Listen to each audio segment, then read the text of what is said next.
think we're live. I'll just give it a minute for some people to show up.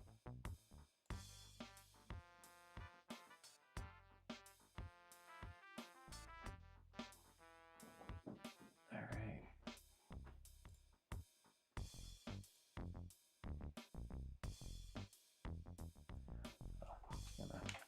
Okay, good. Got my controller. Oh, welcome. I think got a viewer. So I'm just gonna go ahead and start. So I just decided I want to play my PC port of Telocation. Let's do a fresh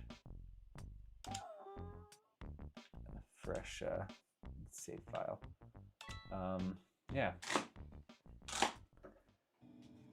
Yeah, so this game, we made it a game jam in like 2 months for N64 originally, so I decided to port it to PC. This opening cinematic I like threw together in like less than a week in Blender, made a few renders. I had to get a JPEG decoder on N64 for I can't remember the library I found. I just found some existing library, and yeah, it was a fun little cutscene to throw together. I probably could have and should have done high-res re-renders, but I didn't want to. I knew I'd have to actually reconstruct some of those shots, and there was other things I wanted to spend time on. So yeah, so this game, when we first started this game in the game jam, actually I think one thing that really helped was I actually created a Unity prototype first to kind of get an idea of what it might look like, and that prototype also became the level editor. So that way we were able to make some decisions and try some things out before working on N64, which is important because it let me answer a few questions before I started the difficult development on N64. Let's see, yeah, let's do that. Because if I waited for if I waited to like solve the problems on N64, then it's like, well, now I've invested more time. It's kind of like it helped me aim my shot a little bit to act before actually committing to a specific direction. So that was a huge help. I would recommend that. Like if you're trying out game ideas, do it cheaply and quickly first, even if you need to remake it, which is I did need to do. As you can see, I'm collecting those green gems. Those are optional. You get a second ending if you collect it. So anyway, and with this game, I wanted to make sure that in this game, you'll see in this level, you get a second playable character. So I have these first 2 levels. You're just meant to learn how this player controls some basic mechanics before it then introduces this guy here. So it's actually a fun little glitch. See if I can pull it off. I had speedrunners discover this. Yeah, there were people speedrunning this game on N64, which I just thought was awesome. I can't quite get it. If you get it in the right spot, you can actually just launch him on top of the robot and carry him around without needing to. Oh, I almost had it. Whatever, I'll just finish the level. So yeah, yes, actual speedruns of this game for like the original N64 game.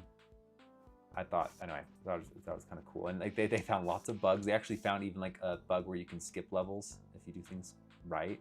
So anyway, thought that's pretty cool. You can check that out. Actually, there's a if you look on speedruns.net, there is a board for speedruns of this game.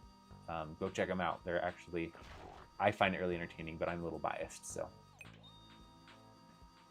how's the audio levels, by the way? I didn't have a chance to really test it out well. I wanted to make sure the game wasn't too loud though.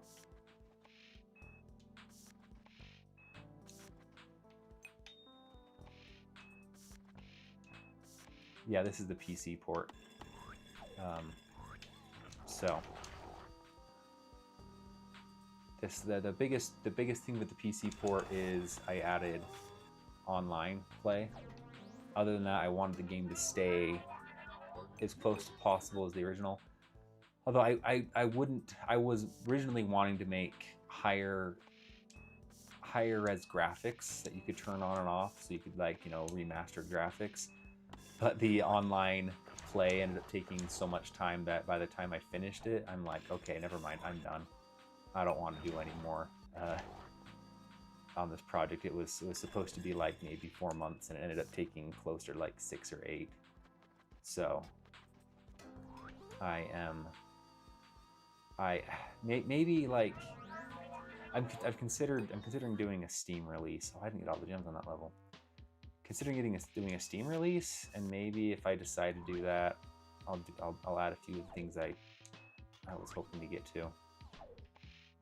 Yeah, the graphics resolution. Oh, thank you. Yeah, I think I wanted to make it still kind of feel like N64, even if it wasn't, even if I did higher res graphics. But yeah, I'll get these gems. Yeah, so I guess, like, as you can see, the basic concept in this game is you can control there's two playable characters, and you can switch between them. At some point, so, you know, like any game project, there's all kinds of ambitious goals you have. I wanted to make like some enemy like obstacles in the game that could attack the astronaut, Commander Smaldrin. So you need to stay away from those, and then the robot, I keep blanking on his name, Meglazar, could blow them up, and so, or at least stun them. And so, like, you know, I had like ideas like that. There's so many ways I could have taken this, but then, like any project, you know, there's just time constraints, and you end up only finishing a portion of what you set out to make, which I do actually think is a case for gems over here. That's actually a good case for just set your goals. My camera's a little low, sorry. Set your goals to be somewhat ambitious, because, like, you're always going to fall short of your goal, but at the same time, like, at least set it so, like, be okay falling short. I don't know how to articulate that very well. But any plans to add frame gen, like with, you know, I probably don't need any frame gen if we're being honest.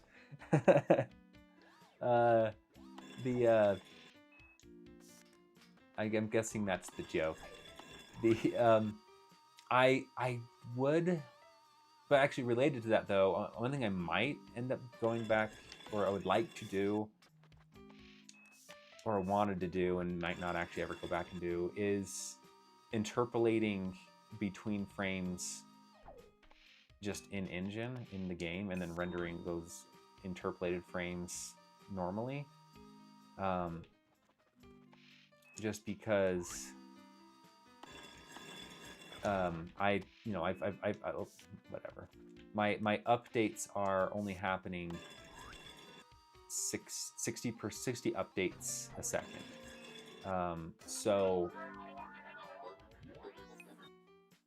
So you can actually kind of see if there's mismatches between frame rates and the actual updates. It does stutter a little bit, and in order to properly do fixed intervals in your updates, you need some way to be able to, when you render halfway between two frames, because, you know, the frame rate might be happening at the frames might be coming out at a different rate as your updates.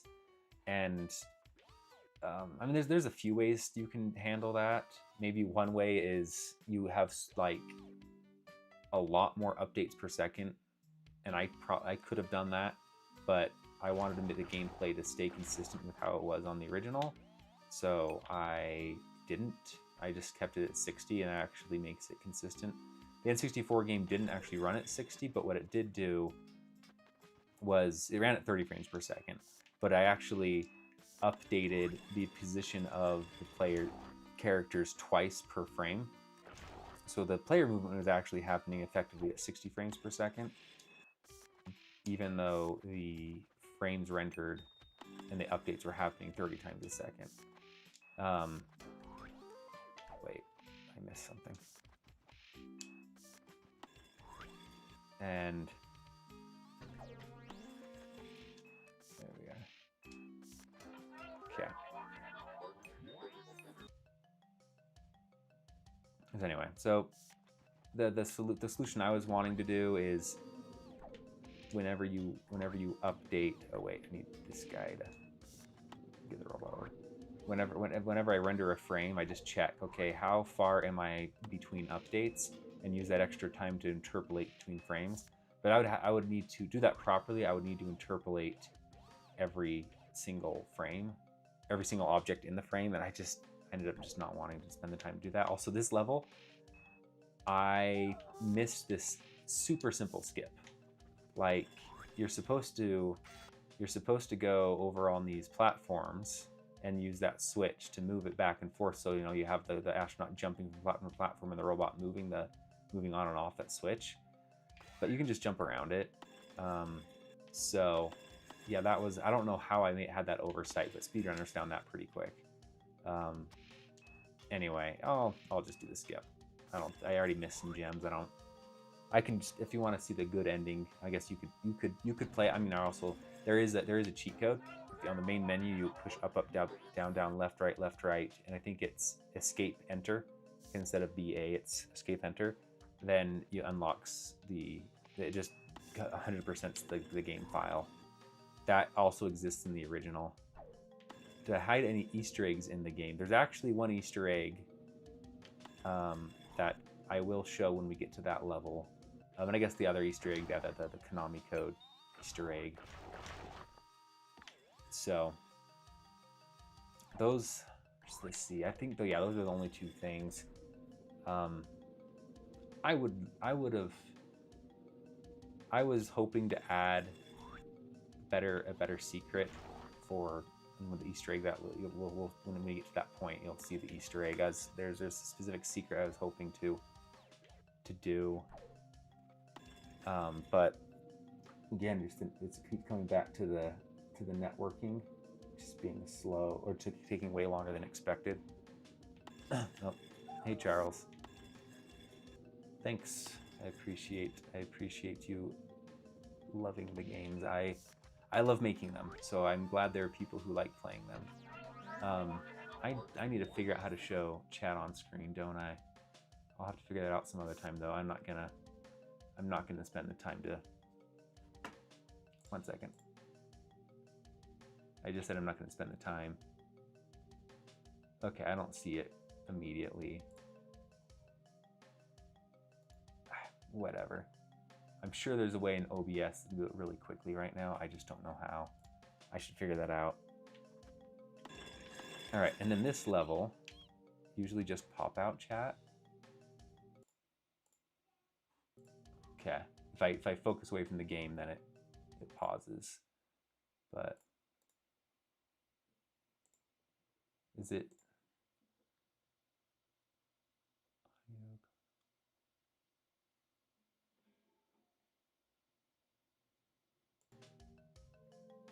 I don't know.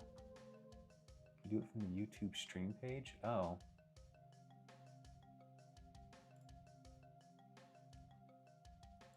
Okay.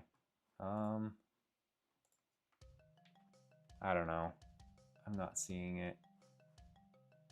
Anyway, so this level here, I wasn't sure if I was gonna do speedrunning tricks or not. So you're supposed to navigate with this blue button to open and close these doors, navigate the astronaut around to get on that yellow switch. But again, speedrunners found all kinds of fun tricks in this game. So if I just stand in this corner here and then just blast him. Let's see. Oh, he fell out. Oh, he is stuck in an infinite loop now. I'm gonna have to restart the level. Okay. Thoughts on the page. Oh, I see. I could pop out chat, and if I could bring it. Okay, I see. And then if I could take that chat, and then I could share that window. I'll try that. Window capture.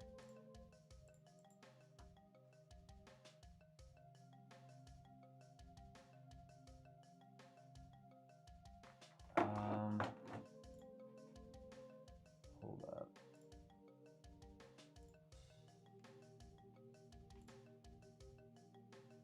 Okay, it's just titled Mozilla Firefox. I hope that's the right one. Yeah, okay. There's something for chat. I'll make sure it's legible enough. Let me know if that's too illegible, or if it's too, if you'd rather just not have it be there. But I figure I want to make that window a little taller. I'm gonna have it.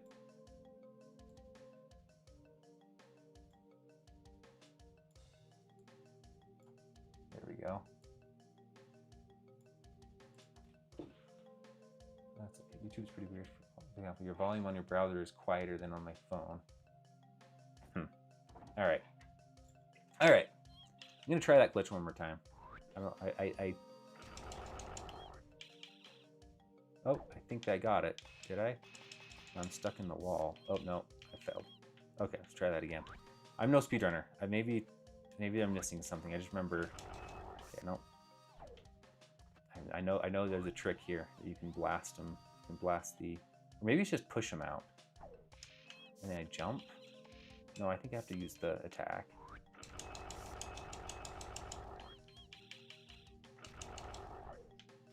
Again, I'm on top of the robot, but nope. Give it one more shot, and I'll do the level as intended. I'm using OBS, yeah. Is you think the text needs to be zoomed in? Is that not very legible? If I can just turn in.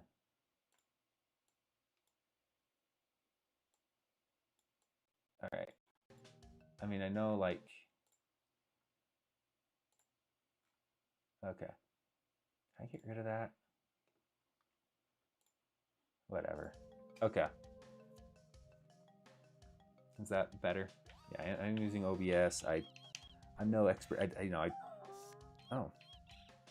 Am I stuck in the? Okay, no, I'm not stuck. This is actually a better view. Okay, so I can see what I'm doing now. Okay, so I can get them on top, but that's not what I'm trying to do. Do I need to come at a different angle? Oh, yep, there we go. I think I got pushed out. There we go. Haha. See how to push it direct. Yeah, so actually the way I did this PC port, I wanted to keep as much as the original source code because like the speedrunning community for the original game were finding bugs and all kinds of interesting things, and I'm like, okay, to make sure the game plays pretty much identically with the same glitches and everything, I decided to do just a direct, or do a port with the same C code and just rewrite the graphics engine and the audio binding. So most of the source code is the same, and I'm glad I did it that way. I think it's, I don't know, it's fun to see like the game play as it was. So unplayable. The question, feel free to answer this if you have already.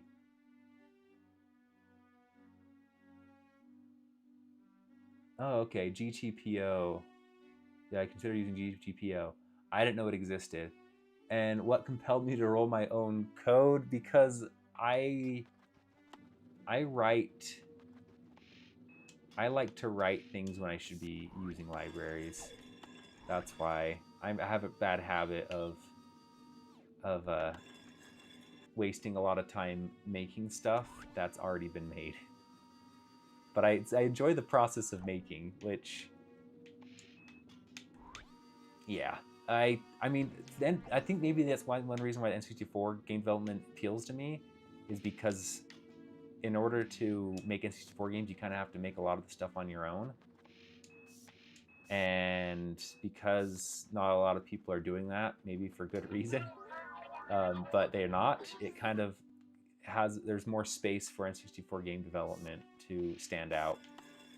So But yeah, I'm curious about GTPO. I guess in this case, though, you know, this is not an NC4. I could have looked into it. I might look into that. Yeah. You can use an add-on for chat. Yeah, definitely. I'll look into it. I think that it honestly sounds like a good idea. So this gem over here, you can only get it if you get it right away. If you progress the level, then it's not accessible.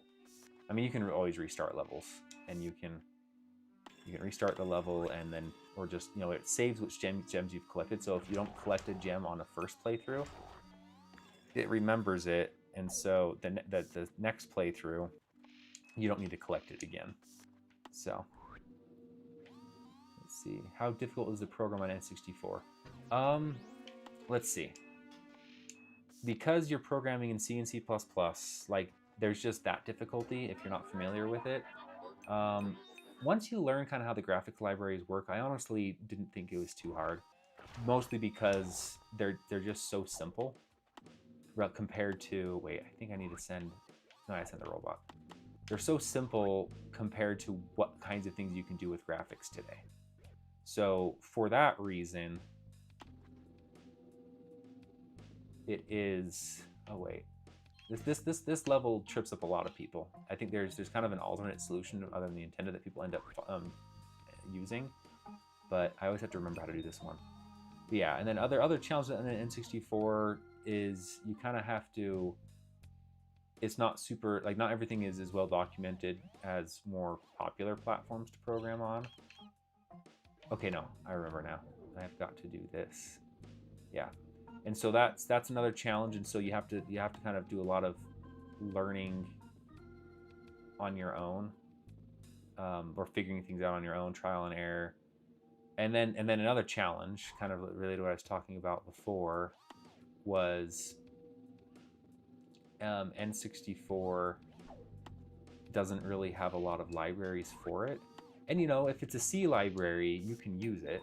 So, like, there is still, like, some code that's usable, but a lot of C libraries today are, oh wait, I must have done something wrong. A lot of C libraries today are written, yeah, I did something wrong. I have to restart?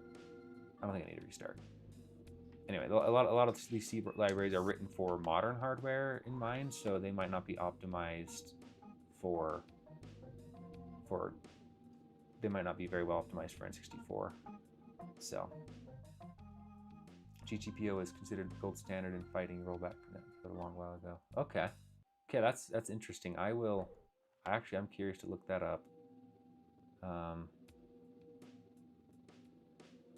right. Let me have to stop and actually think about the puzzle that I made here. So I need the yellow to be coming home.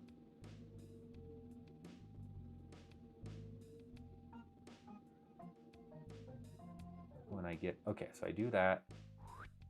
And then, yeah, there we go. So what this will do is when I get off the switch, it comes back. That's what I need to do. So now I can switch to this guy. You can jump on, and now, there we go. I just need to get the robot on the platform and dash him out. There we go. Easy. Need to be careful not to fall off, because if I fall off, I go back to the last stable land I was on, and I think I need to restart the level. All right, so here is, if somebody's asking about, like, a secret before. So in this level, the third gem is actually pretty well hidden in this level. So people frequently, when they are searching for it, discover this little hidden area over here, which was left in on accident. I didn't realize it was even in the game when I finished it. It was only after I released that somebody pointed out, hey, there's this little hidden alcove here. And I'm going to actually adjust the music volume so it's easier to, so when I jump in here, we're going to want to be able to hear this. Let me turn up this. Okay. So Anyway, I didn't realize this little alcove was here. It was just kind of left over from, like, there's a tile in the level builder of this shape where it had the block on top and the bottom, but not in the middle. Got left on accident, so you can get yourself in here.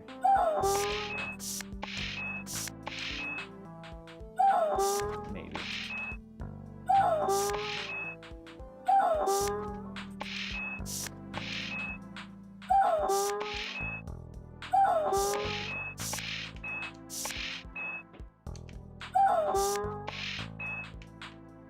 There we go. Congratulations, you found the super secret area. This was accidentally left in the original game, and I wanted to add some sort of secret, like a secret level or something that you get when you come in here, but due to time constraints, all you get is this stupid audio recording. So yay, and yes, you are stuck, so you're gonna want to restart the level now. So anyway, there's the secret. That's what I managed to do. I'm gonna turn the music back up. Yeah, I have to restart now. So yeah, that's like the one little secret that the game has. Turn that back up. Yeah, some sort of portal audio log. The so anyway, so this level actually the correct way forward is you need to get the robot stuck, and that will let this guy through. And now I can let the robot out. I actually do have a level editor you can download for this. Maybe I'll link to it. And if you look at the game files for the game, you'll see the levels are they're just in a folder, and there is a text file that shows the list. By the way, this is where that hidden gem is. This is probably the best hidden gem in the game. But it's just right in there. You have to have the door open to see it. But anyway, yeah, the level editor. Maybe I'll show it after I finish the game, and I could show. Yeah, I'll do that. I'll show the level editor, and oh, I should have got the robot there first. Oh well. Show level editor. Maybe how you could edit some levels, and yeah, the level editor. I made it in Unity, but I also made it so the screen the screen was rendering at 320 by 240, and the justification for that was I wanted the levels to look as close as they would on the N64 in the level editor for reasons. I don't know if it's actually a good reason now. Like, I'm thinking about it, like I probably could have just done full screen resolution, but yeah.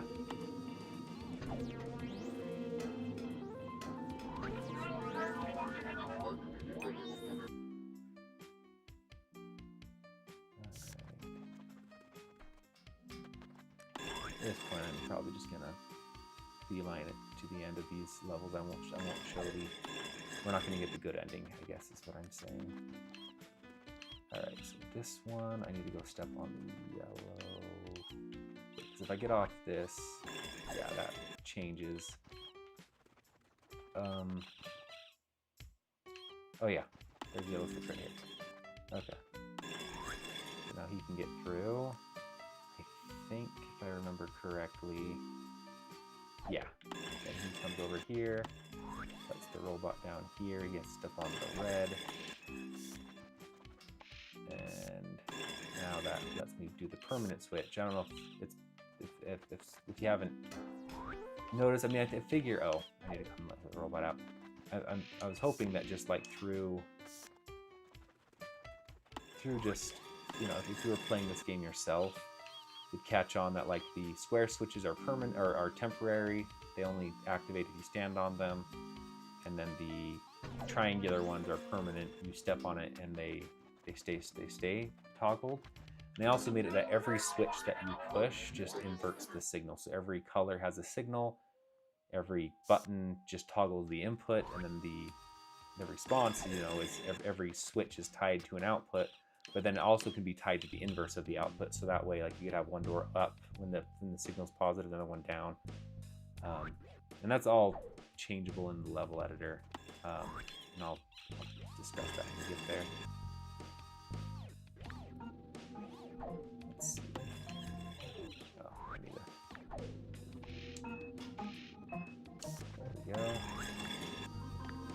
Good. Yeah, very. Sounds very 90s. That is good. That was the goal. I am. Oh yeah, I need to send a robot up here. Of course, like I know these puzzles. Imagine a Let's Play of somebody who hasn't played all these way too many times would look very different. But all right, so this, if I remember.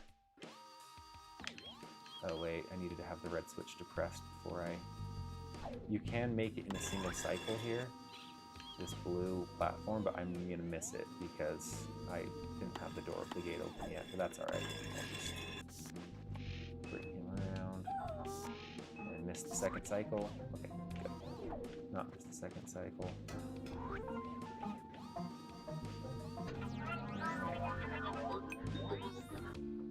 Alright, final level.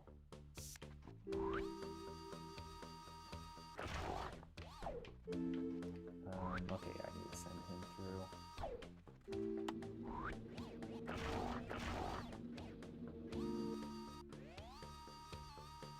Totally rent this from Blockbuster. That is an amazing compliment. Thank you. You know, if Blockbuster comes back, I'll see if they'll stock this on N64.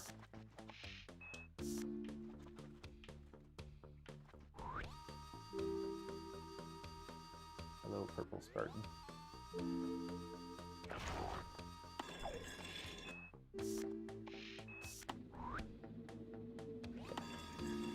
Oh, I needed to get the robot on first.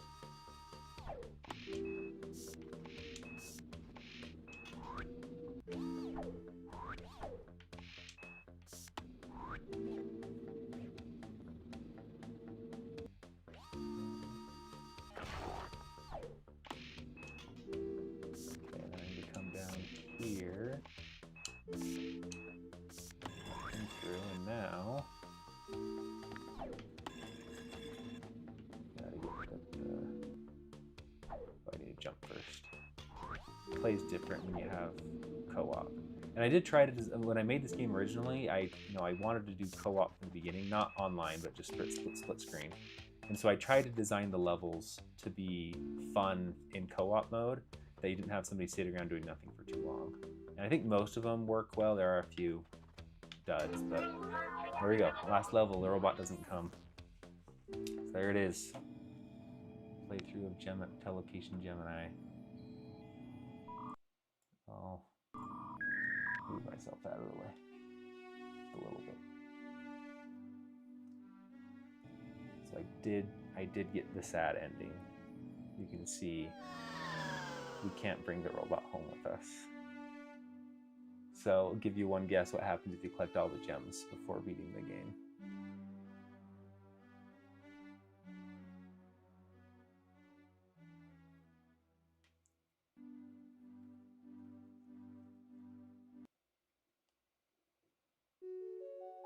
There it is. There's the game. We made this intro for the N64. You know, I wanted to make it look like the N64 spinning logo, but I wasn't going to use the actual N64 like licensed. So I just wanted to like mimic it, and I actually was pretty happy with like that. I don't know if you noticed the U. It was a U and an R for ultra rare, because we're riffing on the Live Ultra is the name of the library Nintendo uses for N64, and Rare was one of the best N64 developers, so Ultra Rare was kind of like messing with both of those. So that was fun. Anyway, I think I actually might show the level editor, which does mean I need to exit that. Windows closed. Let me get it up first. I'll just see if I can share my whole screen. I tried doing it before. Screen displayed, screen.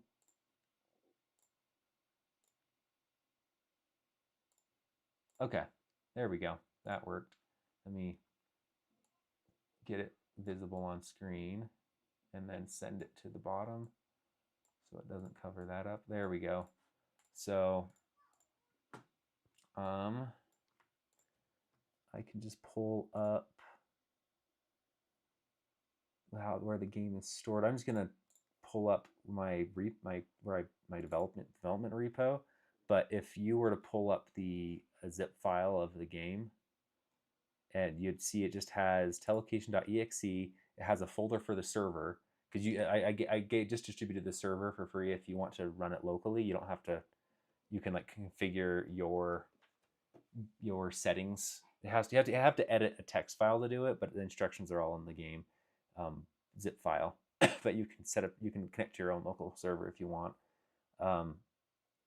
Anyway, but also that folder also has an assets folder, and just everything in here is just freely. You could just freely modify things. I guess the only thing is that the mesh I use like kind of a custom format for loading the mesh.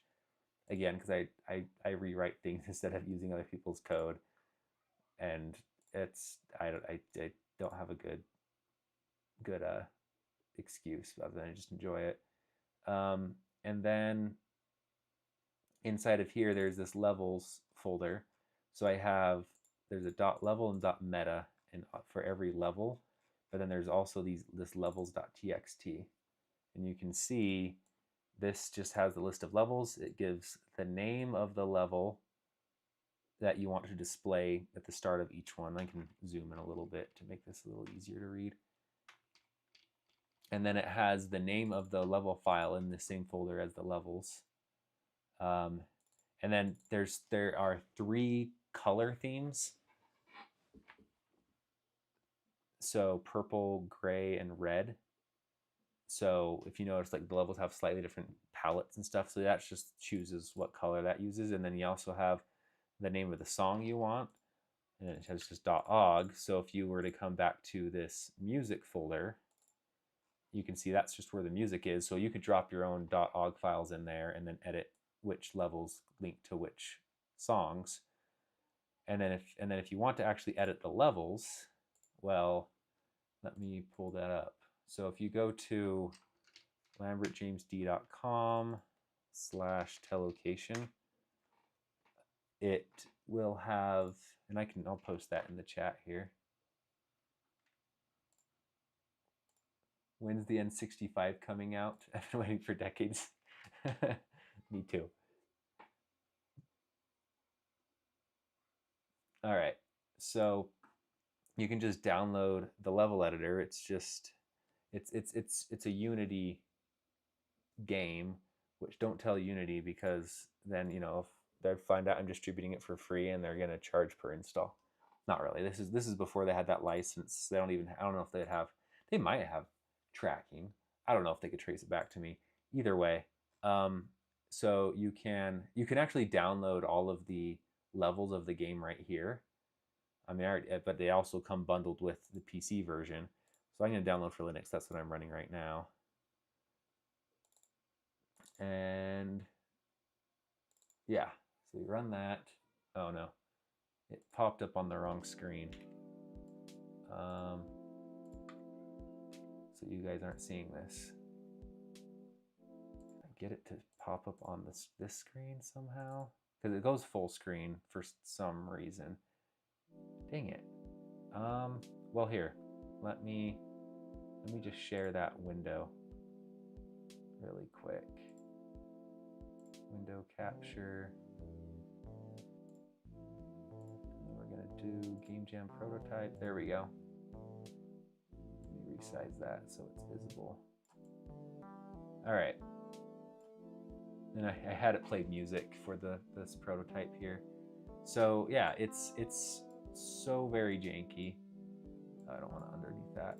It's very, very janky. And so you use the arrow keys to move around. Like all of the controls are labeled on the screen. It's probably not very legible to you, but if you pull it up on your computer, it'd be much more legible. And so you just push either shift or enter to toggle between the different block types that you want to drop. So you can just cursor around dropping blocks. What else? Oh yeah, you can rotate some blocks. So I can have that ramp there, R to rotate. You can set the starting points of the characters. You can set the goals. And then some blocks have colors. So like a switch. Oh yeah, this, if you notice this lava tile, the green radioactive ooze was originally supposed to be lava, and then I decided to make it green radioactive ooze. So anyway, select right there, you can see this switch here, and then I'm gonna add something for it to control. Oh, I think I skipped past it. Right there, this is it. Oh yeah, it has a texture on the top of the ground. I'm not sure why. And then you can change the colors of things. So there are 5 colors. Yeah, I think I only ever use 3 in game. So red, yellow, blue, green. No, there's a few greens and purple. And then X inverts whether or not a door is open by default or closed by default. Oh yeah, and Z is switch type. So in game it's a triangle. In the editor here it just makes it diamond shaped, but that is permanent switch. This is temporary. And then also G to place the gems for like the collectible gems. And if you try to place more than 3, it'll just remove the last placed one. So you'll only get 3. And then I actually did make it so you can play the game in the level editor, but it doesn't play the same. So like it really isn't, it's not great. But yeah, you can collect those. I can't step on that, but if I, oh wait. Okay, enter is to switch. So there, you can see it does trigger. Oh yeah, and if you touch the end goal, you get confetti. So anyway, that's the level editor. And you can save. In fact, maybe here, I'll just save this right now. So, oh yeah, it endlessly sprays the confetti right now. So I'm gonna save. I want this for Telocation PC, assets, levels. We're gonna do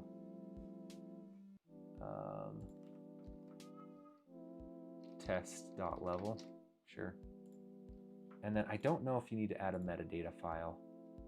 I'm gonna, let me close out of this. I don't know if there's no close button. You just need to like Alt F for it, or anyway. So I got that. I'm just gonna try it without the metadata. I'm curious to see what happens. I don't think it'll crash. I don't remember needing the metadata. Assets. We've got levels. Okay, so I call it test.level, is that right? Yeah. So I'm gonna pull back up this guy. Since I already beat the game, it'll actually remember. I can just add it to any of these, but I'm just gonna add it at the very beginning of the game. Test.level. I'll do red, why not? And then you can actually, okay, add the music. And then actually the that secret audio recording on this level here, how I configured that was I just specify coordinates of where the secret is, and then the sound file that plays when you touch it. So if you wanted to add secrets, you could do that too. So now that we've done that, let me run the game.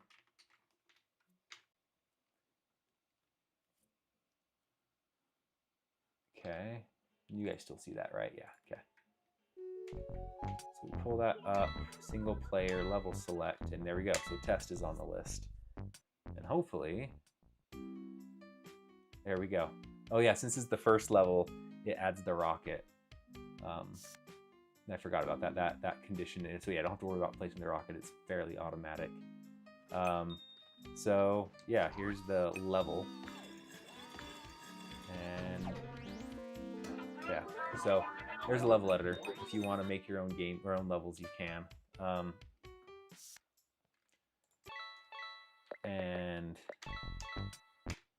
And then actually, in addition to that, actually, I'm curious if this is going to work. I have not tested it in a while, but you can actually add your own. You can make your own ROM too of the N64 game from the levels you've made. So if I come over here, add levels, test level, Yeah, and in this case, so this is where you specify like that metadata information about the song and then like what color you want it. And I click generate ROM, and hopefully it just doesn't freak out on me. So far it's looking good. I haven't done this in a while, so of course it just uses a Docker image, and if anybody's familiar with Docker, it usually works. Okay, there we go. So I'm curious, do I have, what emulators do I have on this? Do I have Lupin? I don't. I'll have to use Ares, even though the frame rate's going to be terrible. So if I just load up Nintendo 64, and then I go to my downloads. Where did I put it? There it is.